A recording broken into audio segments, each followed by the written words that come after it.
building, a sort of at right angles to the road. Oh, the forge. Was it an old forge? Well, that's what it's called. Oh, right. So you're looking at the hotel and it's on the right-hand side. Yeah. And it's a long, narrow building. I remember going there when it was a hall, or I think it wasn't a forge, it wasn't a forge at that stage. Yeah. This would be in the 1950s, late 40s, early 50s, and it was a hall. But the one occasion, I think it probably belonged to the people in the Valley Hotel. And there was a first cousin of my grandfather from Bishopston. She lived originally in Northway. She married someone from a farming family in Pennard. She lived in Northway, but then he died and they didn't have children. And they came to live in some houses facing Rock House, and there's the old cottage, which is it's sort of right angles to the road, and they've added on to it. And next to the post office, the old post office. Okay, yeah. There was an old cottage. Yeah. And then there's a pair of semi-detached houses, and then there's a single house. Well, Auntie Lizzie moved to the single house. I think my Bishopston grandfather, he owned them. I think he must have built them. And he said he owned the cottage as well. And she died, and she had a sale. And it was the sale was of the contents of her house, I should say. And that was in they called it the long room, that's right. Yes, I've heard that. At the Valley. Yeah. The sale was in the long room. Right. And I remember that I must have been about 6 or 7, and going in, not paying, not much attention. But I do remember that this cousin, she was the first cousin of my grandfather. She had that round table, which is covered with a cloth. It's a beautiful rosewood table. Right. And he bought it. And then when he gave up his house later on, my mother got this round table.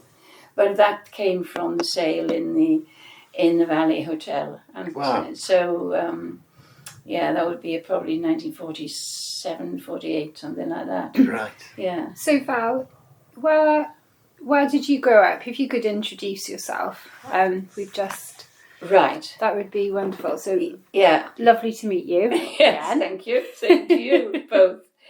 I grew up on a farm called Gelli Groes in those days, and Gelli Groes is the postal address was Llanmorlas, but it is on the road. There's a road that goes from Three Crosses to Llanryddion. Yes. And it latterly, before Llanryddion passes Welsh Moor, there's an open ground area. There are various open common. Yes. From Three Crosses, the first you go through the lanes, and then there's what used to be called Mynydd Bach. I know. Which and at the end of Mynydd Bach, there's a road turning left, but you go straight, carry on. Yeah. There's a farm on the right called Kilonnon. It's Yeah. always been called Kilonnon in my time. But I think that all the houses around Mynydd Bach, they were sort of small holdings, some of them, and there was one farm, two farms. They now belong to people who don't speak Welsh.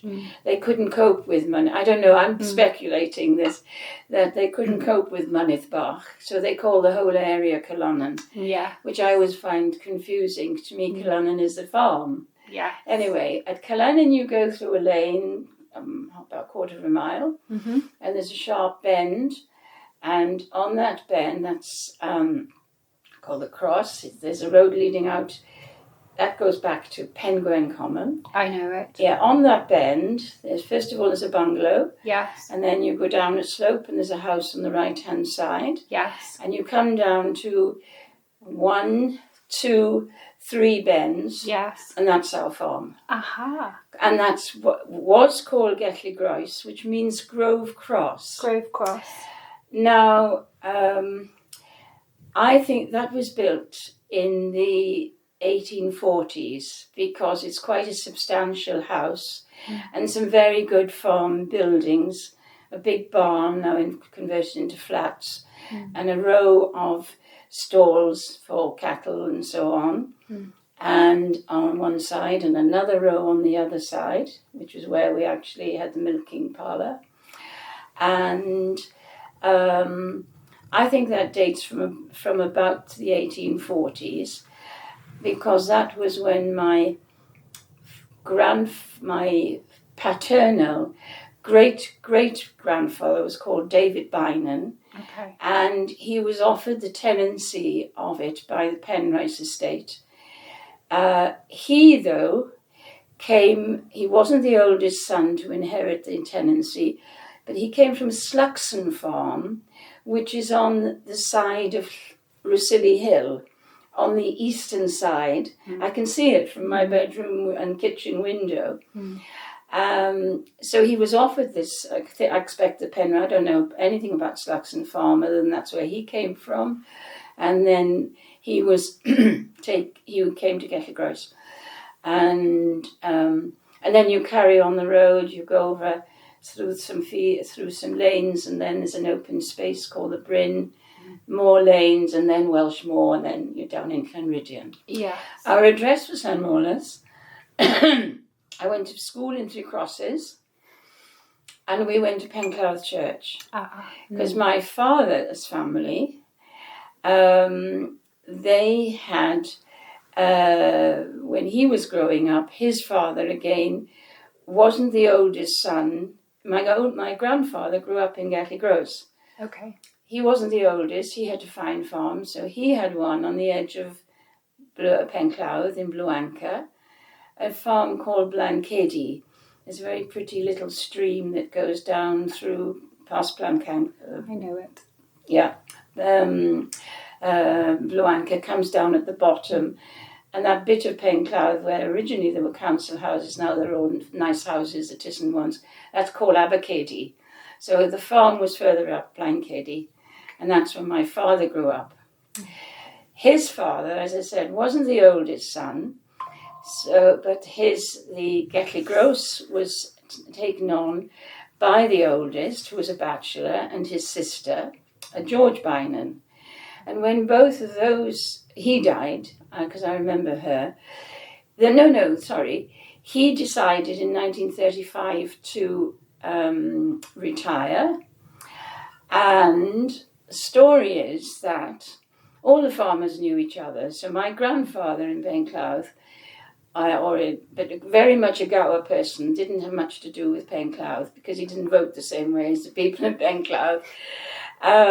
Knew my mother's father from Bishopston, and where and they would meet in the cattle market in Gowerton. Was one there every Tuesday. All the Gower farmers there. That's where they exchanged news and gossip. Right. And apparently, obviously, my mother and father had met.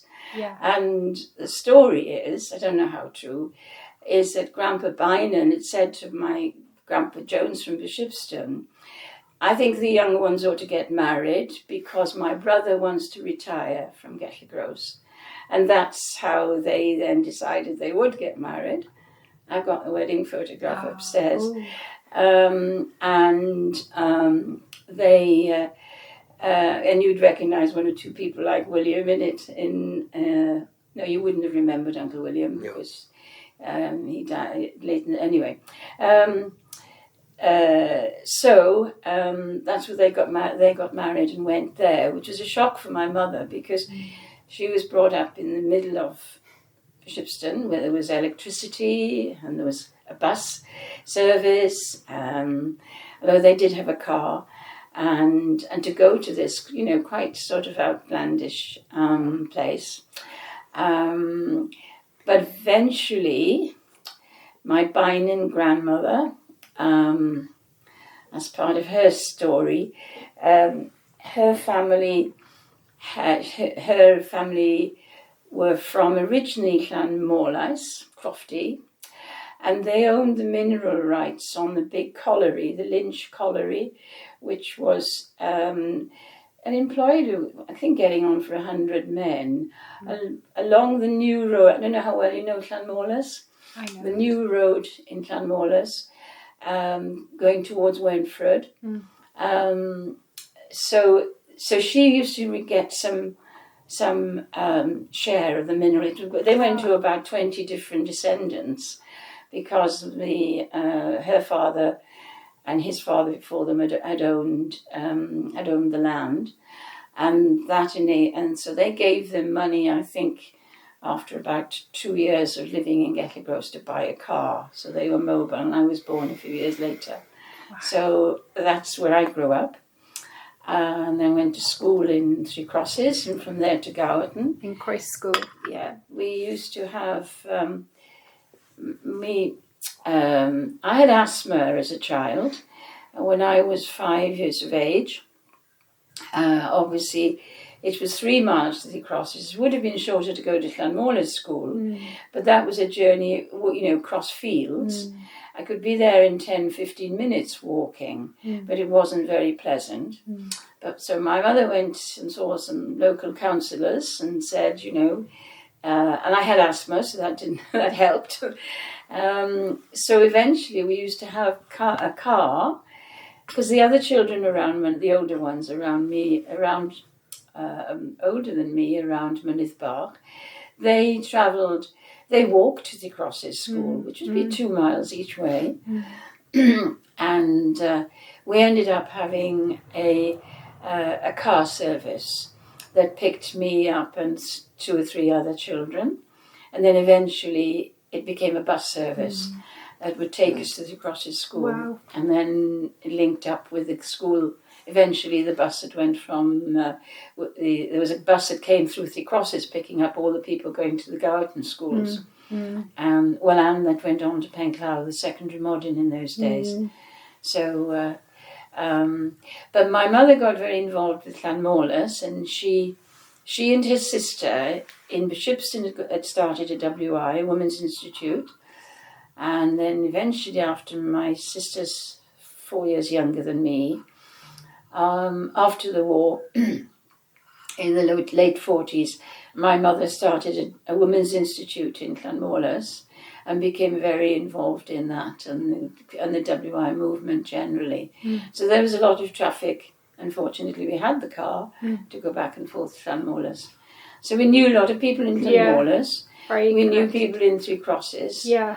We knew, and then we went to Penclough Church, because Penclough Church is not the one down on the seafront. Okay. It's up in Bluanca. I don't know, do you know it? St. Quinnos? I know the area very well. Yeah. So it's up the hill, is it? On the Yeah, that's right. And you go through a lane and you come to, I know. It's quite a big church, and in those days it used to be full. And they had a choir of about 10, 12 men singing and so on. And so we used to go by car, obviously, usually to the evening service. Sometimes we'd go in the morning, and because in those days you only had communion once a month, and so we might go for that. But at Cullonan itself, where the farm is, quite often my mother liked to go, and when I was old enough, she took me, and my father would drive us to Cullonan, and then we would take, as a lovely walk, down into the valley of the Morlais Valley, up the other side, which brings you out by St. Gwynnos Church. And that was what we, in the summer when, it was dry and nice. So we got to know Penclough people who were church members. My father, having grown up in Penclough, went to school in Penclough, never really had much, knew people, but never had much contact. Because my grandfather was a big Conservative, and he used to help the Conservative agent at the time of election. and he never sold a pint of milk in Penclough as a result of that. Apart from, there was a lovely ice cream shop there called Ratty's, and he was an Italian. He'd come over, as many did, to the industrial areas. Yeah. It's now Cariad. Do you know there's a lovely tea shop there? Yeah. The cafe. Well, it was Ratty's ice cream parlour. And he bought his cream from my grandfather. But Grandpa to take his things into Sketty and Calais. But there were a few. My grandmother was a Griffiths. And although Grandpa Beynon, so I'm hopping around, Grandpa Beynon came from the farm and his ancestor had come from Rosilly. So there was a connection. They were relatives in that end. On through his wife as well. She was a Button from Rosilly. I'm losing the track. But my grandmother, my Beynon grandmother, she was a Griffiths who had come from Llanmorlas, and her grandfather was her father. Was one of about 10 children, and I got that family tree. Oh, great! And one has ancestors. One or two of them lived in the Llanmorlas area. Two of my grandmothers, a brother and a sister, went to Newport. I think the brother went first and had some business there, not too sure what, and then his sister followed. But 2 or 3 of them went to Penclough. And I always knew there was a barber in Penclough called Griffiths, Griff the barber. And there was another family. I was in school with a daughter, and the mother was always called Elsie Griffiths, even though her married name was Davis. I knew she was a second cousin of my father. Wow. What I had not known and only discovered about 7 or 8 years ago, that one branch of the Griffiths who went to Penclough, Carl Jenkins is descended from. Carl Jenkins's grandmother was a first cousin to my grandmother. So Carl Jenkins, the composer. Yeah. He lived in Penclough. Yeah, he grew up in Penclough. Grew up. Yeah. And his father was called Jenkins, obviously, but his father's mother was the Griffiths, who was a first cousin to my grandmother. But I had never known that. We knew his dad well. He always stopped and talked. He was a lovely man. He was a teacher. And wanted to know about the family and what we were doing and the same thing. And always very friendly. But in fact, he was a second cousin to my father, but we'd never known that at the time. Just thought he was, a nice man from Penclough. You're so embedded in Gower farming. All directions. And there are many branches, I'm sure, that we don't have connect. But there used to be a lot of, interestingly enough, we did spend time in Penclough because my father had a brother who carried on the farm that my grandfather had there, and an aunt in Penclough. Okay. She'd married someone called Fry, and I spent a lot of time there because when the church had a youth club, I'd stay over there rather than go back to Gellir Gross, which was, quite isolated. Yes. Until I learned to drive the car. But by then, and soon after that, I went away. So we had connections, in all sorts of things in Llanmorlas. Yeah, because yesterday I spoke with a lady who grew up on Lower Balls Pit Farm on Glen Road. In which pit farm? Lower Balls Pit. So Glen Farm, Glen Road. In where? By West Cross. Oh, right. And there were strong connections between herself and Rosilly, her family, and she was kind of wondering about how her parents met and how her grandparents, and you mentioned the Gowerton Fair. Yeah, and I wondered how the cattle market. The cattle market. It was a weekly market for farmers. That was weekly, so that was very regular. Yeah, very. Yeah.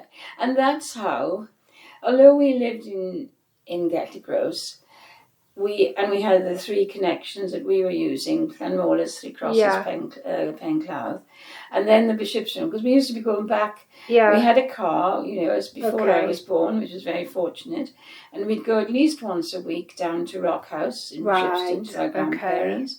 Yeah. And my mother would still be involved. They used to have a show in Bishopston, a horticultural show, and she'd compete against her sister and so on. So we had links there.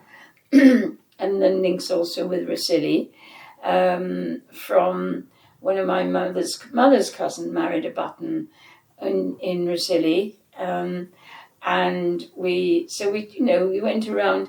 But what I was going to say is that the cattle market was where all the Gower news got exchanged.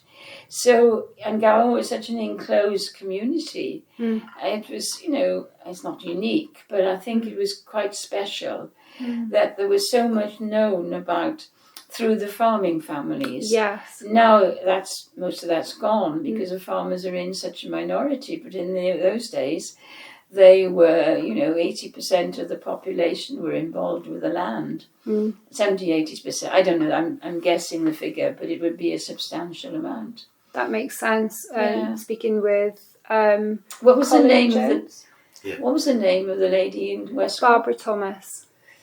And what was her sort of ancestors' names? Well, we actually didn't do a recording yesterday. So we just met for the first time to have a chat through. Right.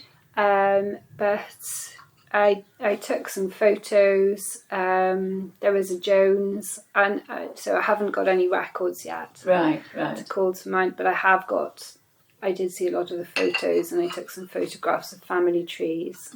So that was interesting. I'll try and remember. We did go through the names. Some of them were Ven was one. No, Double N. Yeah. I have to No, think. I don't. None of those. There were. I remember I found Jones family, but we went. I mean, this is. We've got 2 examples of links which we hadn't appreciated. Well, one was the Carl Jenkins one, and that's really, the last decade. The second one was my Beynon grandfather in Penclough. When he died, and that was 1956. And there were a lot of people there from the farming community. But there were some people there from Lunnon Farm. Now, my mother was linked to Lunnon. We definitely knew about one way, but I didn't know that the Lunnon farmers at the time, and it's that one of their grandchildren has done a lot of work tracing the Jones, my mother's side, back to the 14th or 15th, 16th century. Wow. Geoffrey Jones. Anyway, his father and his grandfather turn up at my Beynon grandfather's funeral. And it appears they'd been cousins of my grandfather. And I didn't know any of that, but Grandpa Beynon, who grew up in Gelligrose, where I grew up, he was a Richard Beynon. My father was Benjamin Richard. My grandfather was Richard. Grandpa Beynon's father was Richard, and his father was the original David Beynon, who'd come from Sluxon Farm in Rosilly. Richard, Grandpa Beynon's mother, was a Jones, and she had come from a farm on Mullifach called Bringoise. I know it. Married Richard Beynon. Right. My great-grandfather. Bennett's that now. Yeah. And, of course, but her brother, her name was Harriet. No, she was Hannah, sorry. Harriet was Bishopston grandmother, or great-grandmother. Hannah Beynon, then she became. Her brother was a Benjamin Jones, who married into the Lunnon family. So that we had a link with them, which I had never known about. We knew them because of the links from my mother, but never because of my father. And latterly, there was one of the uncles who used to call, married to my grandmother's sister, Bishopston grandmother's sister. And Uncle Ben used to say to my father, "Oh, hello, cousin Richard," because he was linked through the Joneses of London. I know the Joneses, yeah. Yeah, well, yes, it's so that's the second connection where we'd never realised anything. We knew there was one though, and that's when my mother was very friendly with them. My parents were very friendly with them, and especially after they retired, they used to play bridge a lot together and so on. And they were Buttons in Rosilly. So the connection was that Molly Button, that now, I don't know, do you know any Buttons? I do. You know Mark? I know Mark. Right, yes. well, Mark's grandmother was Molly. Okay. And she was a Jones. Right. And she had grown up, her mother had grown up in Lennon Farm. So we knew that there was a link. And my mother and her sisters had been quite close to Molly. Molly's mother was from Lennon. She was a Jones and she married a Harry. And they farmed in Calibian, which is just over the hill here. And Molly had a handicapped sister. And Molly's mother, Catherine, she, according to the village, according to the family, didn't really like hard work. And the house was a bit of a tip. And Calibian, the house by the garage, is a lovely old house. It is, yeah. And my grandparents used to take pity on Molly there. And they invite her to come to Bishopston in the holidays to stay. And she loved doing that. So she became very close to my mother and her sisters and so on. And that friendship always, went on. She married a Button. She moved to Rosilly. If you wanted to go to the beach, we'd go down to see her and go to Mucilade and all that sort of thing. Wonderful. What I didn't know was that until, probably 30 or 40 years ago, the Beynon grandfather had gone from Slaxon to Gethley Gross, my father's side. He had, when he died, he was 40 when he went there with his family. And when he died, they took him all the way back with a horse and gambo to be buried in Rosilly. And he's buried near the church door in Rosilly churchyard. But his wife was a Jane Button. And she died about 15 years before him. So they had, first of all, they'd carried her from Gethley Gross all the way back to Rosilly, buried her with her parents, the Buttons. And then when great-great-grandpa Beynon died, and they carried him back to Rosilly, they were both put together in a grave very near the church entrance. If you go to Rosilly Church, the entrance on the right-hand side, you walk down the path, carry on for about 10 yards, and there's a tombstone there. And it's quite unusual, although I've seen it in other places. It's in Bishopston as well. And an epitaph calling, "Remember, man, as you pass by, as you are now, so once was I. As I am now, so you will be. Prepare in time to follow me." And that's the epitaph. But so as a result of that, when we were visiting Auntie Molly and her husband Donald, we thought the link was only with Molly. But it was 30 years ago when we realised that my great-grandmother, Beynon, was a Button. So we were also a relation of Donald Button and all the Buttons in Rosilly. Wow. So How do you remember all of this? It's I don't know. incredible. I just grew up with it. Amazing. The whole thing. So we've got sort of relatives all over the place. Colin Jones, you mentioned, or I mentioned earlier, you said Colin lived Jones. 84 Bishopston Road. Yeah. And then when his family went, so opposite the Rock Farm. Yeah. And then his family went down to Knapp Farm. That's right, where he came from, where his father came from. That's where his father came from. And Grandpa Jones, he's Ivor the Knapp's son. Grandpa Jones from Bishopston, I don't know, there was some big high court. Grandpa Jones's mother was from Wergan Rouse. They had some connection with Bishopston Farm because there was some court case in the 1860s or something like that. And there were tenants in the farm. Grandpa Jones got married to Gran, whose family she was from Sandy Lane, but her mother was from Lunnon and Willickston. The ones in the picture. Yeah, the one. She,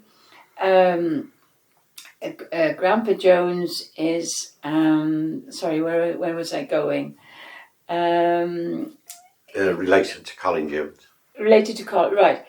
He, his grandparents were from Hareslade Farm. They weren't the oldest, or I think she was a daughter from Hess. No, and it doesn't matter. And they were there were two pubs down on the beach at Porthdee, and I can't remember. They both met in the Ship. I think it may have been the Ship, and they were keeping that, and so that would be Grandpa Jones's grandparents, his father's father and mother. They had 3 children. Grandpa Jones's father was called William. I don't know the names of the other 3 boys, but there was, as it happened other places, there used to be, Porthdee was a very busy little port exporting limestone north to Devon, and one of the boats brought in some epidemic or other, and my great-grandparents, they died, and one of the sons, and my grandpa, my grandfather's father rather, and his brother, the 2 boys, the older boys were left, and they went back to the grandparents who were in Hareslade. That's where they grew up. One of them, let me see, and William, my Bishopston grandfather's grandfather, he had a son called William, and William had 2. Grandpa Jones had an older brother, David, and him. They were just the 2 boys, and Grandpa Jones. David was the one who inherited Hareslade Farm. So Grandpa Jones had to look for another place, and that's when he came to Bishopston Farm. So from the Hareslade family, they were a very big family of about 8 or 10 people. And one of them was, I don't know the name, but he had a son who was Ivor, and he went to the Knapp farm. So Colin is the son from the Knapp. And Colin has another brother who used to had a fruit shop in Sketty, I think. I'm not sure, wait a minute. But meanwhile, David Jones stayed in Hareslade Farm, and he had 2 sons and 2 daughters, and who were first cousins of my mother. And one of the sons, I thought Colin was from...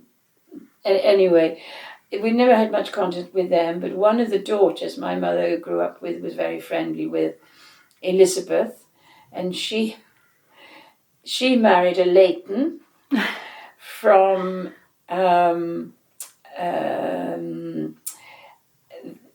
the farm, Kittle Farm. Leighton's. Yeah. She married a Leighton, Hughie Leighton, and he has a son called Milwyn, and Myra and Margaret. So Milwyn, I know extremely well. Really? Yeah. Yes. Not an easy person. So he would be a second cousin through his mother Elizabeth, who came from the Knapp. Okay. Came from I've Heslade. interviewed Milwyn. Yeah, and then there's another sister, Mary, and Mary's married Jenkins from Northway, and they had a transport, and then they had the garage. But they had a son, Ken, and he was the one who started the village inn in Calais. I don't know whether you know it. Yeah. And Ken and his wife ran it for a long time. I barely knew them, but my mother and her sister used to go there quite often when they were on their own. And I gather that Ken's son is carried on the village inn. So that goes back to Heslade, which is where my Bishopston grandfather grew up. There was Myra and Margaret, and of course, Hughie Leighton, Milwyn's father, who married the Heslade girl, had a sister called Gertie. Okay. And Gertie married William Jones, my mother's brother, and Leighton is their son. So he's called Leighton after the Leighton. He's the first cousin to Milwyn and Myra and Margaret. Wow. So he's a first cousin through his mother to Milwyn and Myra, and he's a second cousin to them, as we are, through his mother from Heslade. So it's totally confusing to an outsider. Wow. No, but we can see some of those connections. Can you remember what was farmed? Because when I spoke, I met Colin. Yeah. And he explained how there were 33, he called them factories, but by that he meant market gardens, or they were selling lava bread or herbs. And they were in Merton. Right. I didn't know anything about them. Okay. But his grandmother,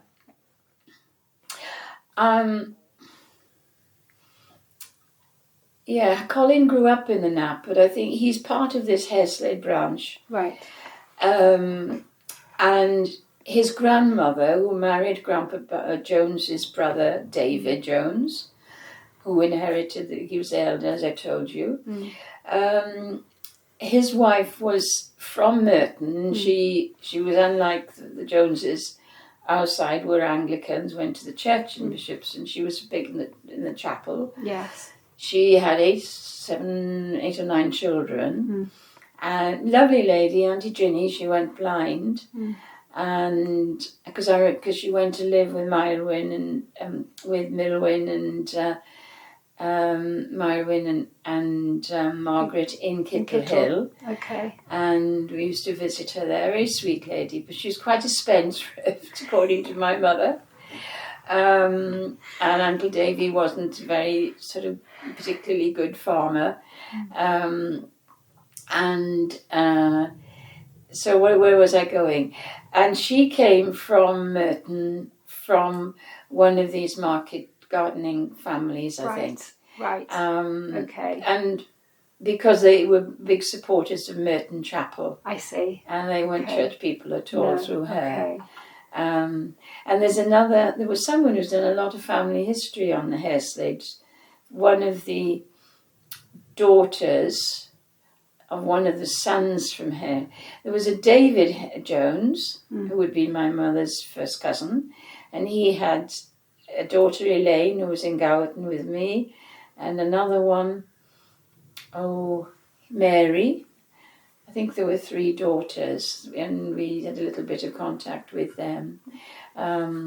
But they were very much involved with the Merton side. Okay. We didn't have anything to do with the market gardening. Yeah, it was quite. I've never heard the term factory. It wasn't commonly called that. No. They were small holdings, but they and certainly it was the place where all the lava bread came from. There were a couple of families who were into that. Okay. I think they obviously were picking seaweed locally, but they were also, even in my mother's time, she said, getting laverbread down from Scotland. Mm. And when they were cooking the seaweed on a Friday evening for market on a Saturday, you could smell it in Bishopston. That's all I remember. In those days, there was, and the wind is in the right direction. Yeah. You get a whiff of the cooking of the laverbread. Was one of those opposite the plough on the bend? Opposite the front door of the plough. There was a farm called Oldway, a family, quite a well-known family in Oldway, and that's very near the plough. I'm not sure, I've never been to Oldway, but there is on the bend there. On the bend, just set back. Is that yes, what you mean? yeah, I have been in that house. Yeah. I think that was where one of the daughters who did a lot of the family history, because I talked to her, she'd gone back a lot on her father's side because one of the Hairslade Joneses had married. I'm just thinking. Yes, Grandpa Jones's father was William, and he and his brother were the two who were orphaned when their parents died because of this plague. I think that's in both. Do you remember the book? It's in Heather Holt's book about that, and they went back to live and they grew up in Hairslade. Where was I? Sorry. One of the daughters. Sorry. I think there was a son, I mentioned David and I knew their daughters. Another of my mother's cousins there with Elizabeth Layton was John, and he lived in Merton, and he had a daughter, Patricia, and she did quite a lot of family history. And I look out and get a few bits thing. I have an article. My mother liked writing, and she had written something called "Growing Up in Bishopston" when she was in school, and the school in those days was down by the church. Yes, in the old schoolhouse there. I know. I walk past it every day. Yeah, on the way to take the children. Yeah, and she used to. One of the things she mentions was in the summer when. Any time if it was playtime, and the boys were allowed to go outside, and there was no road by Barland Quarry then. There was no new road. You had to go down by the church, cross the stream, up the other side.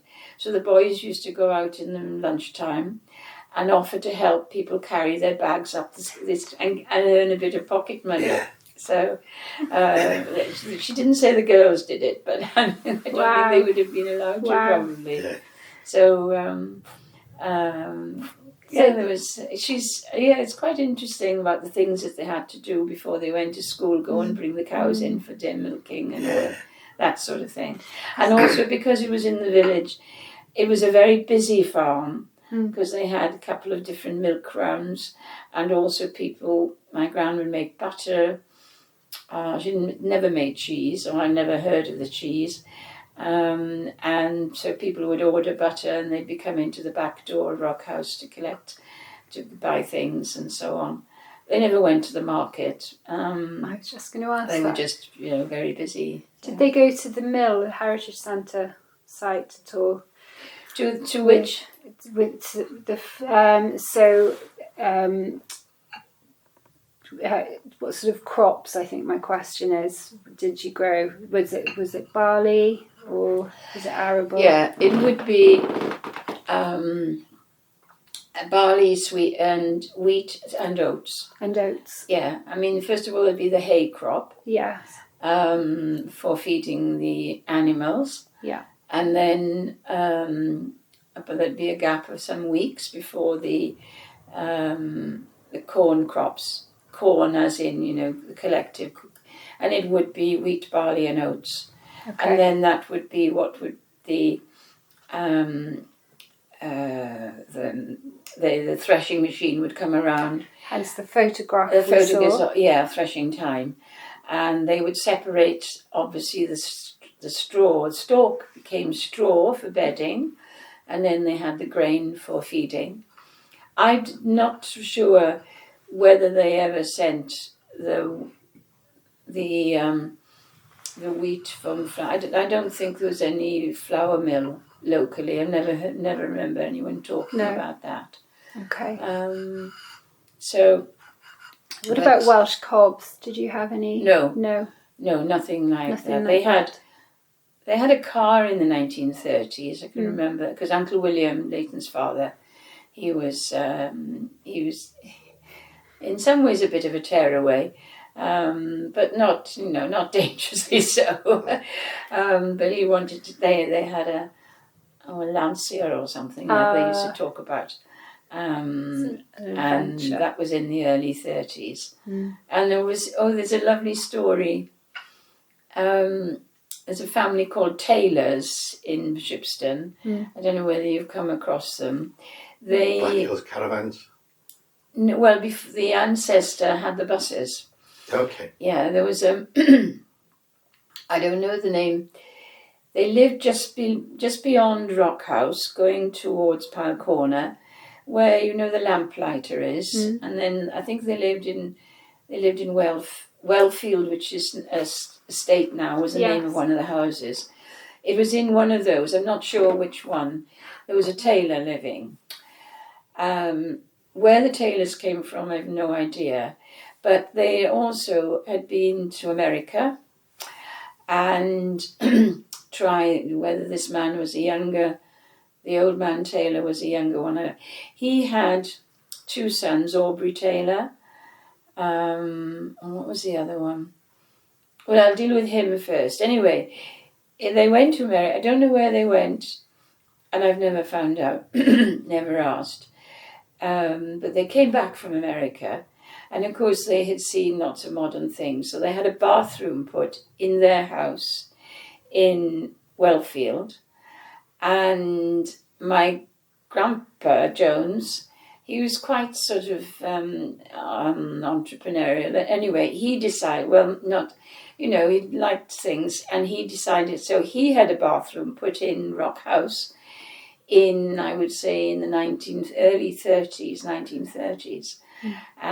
But it was because the Taylor had come back from the States with these ideas. I can't remember what, probably cars came into it as well.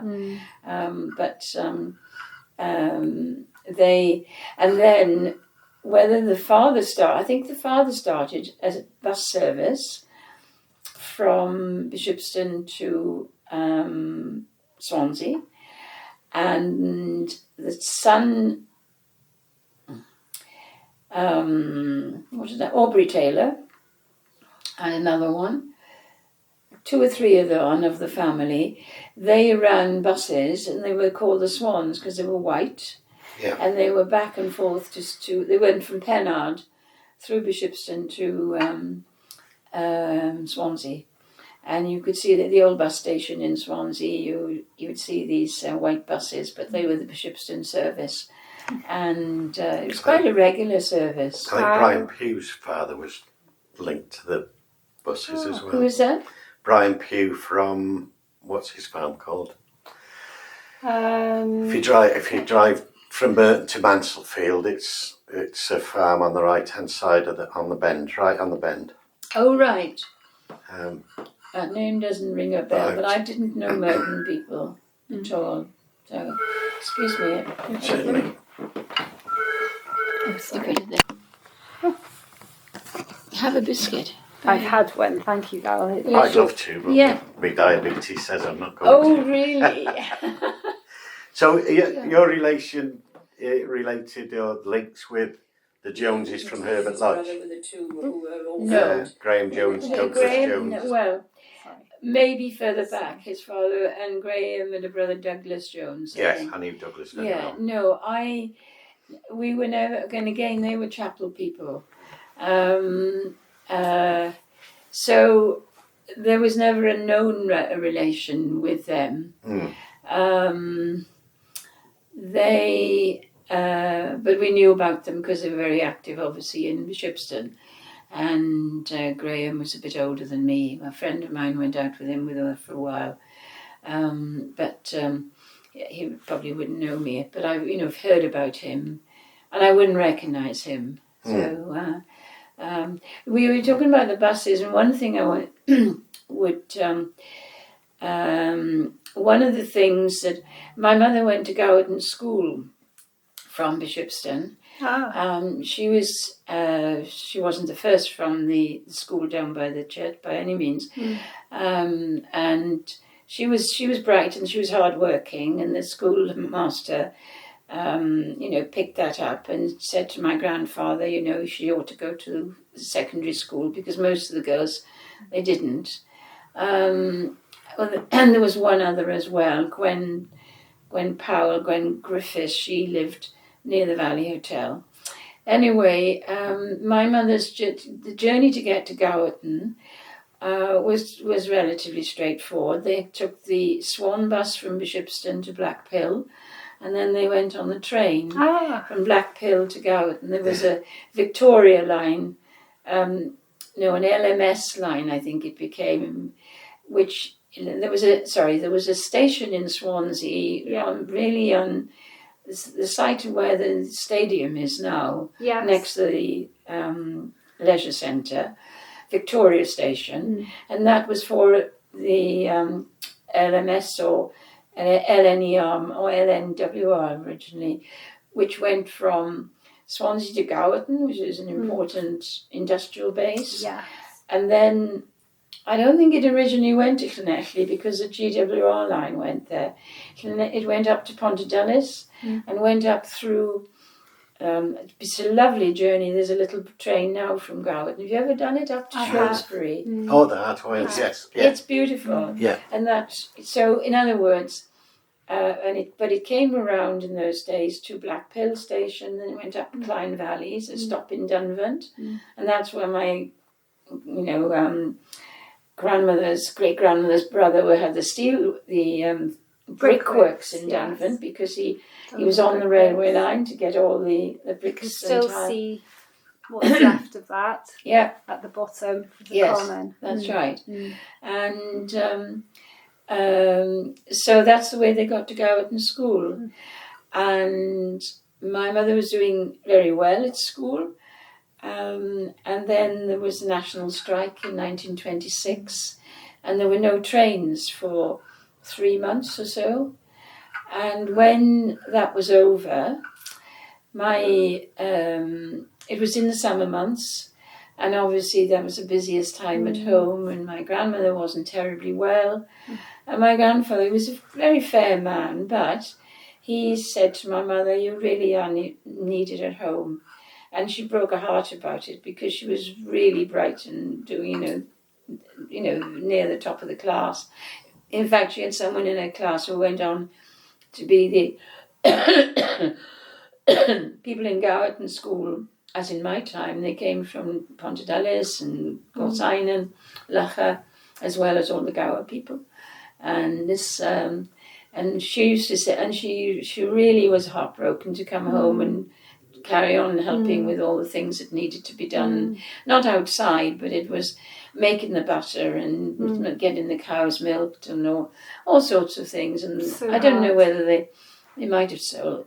I don't think they sold vegetables, but it was a busy place, and my gran wasn't all that strong.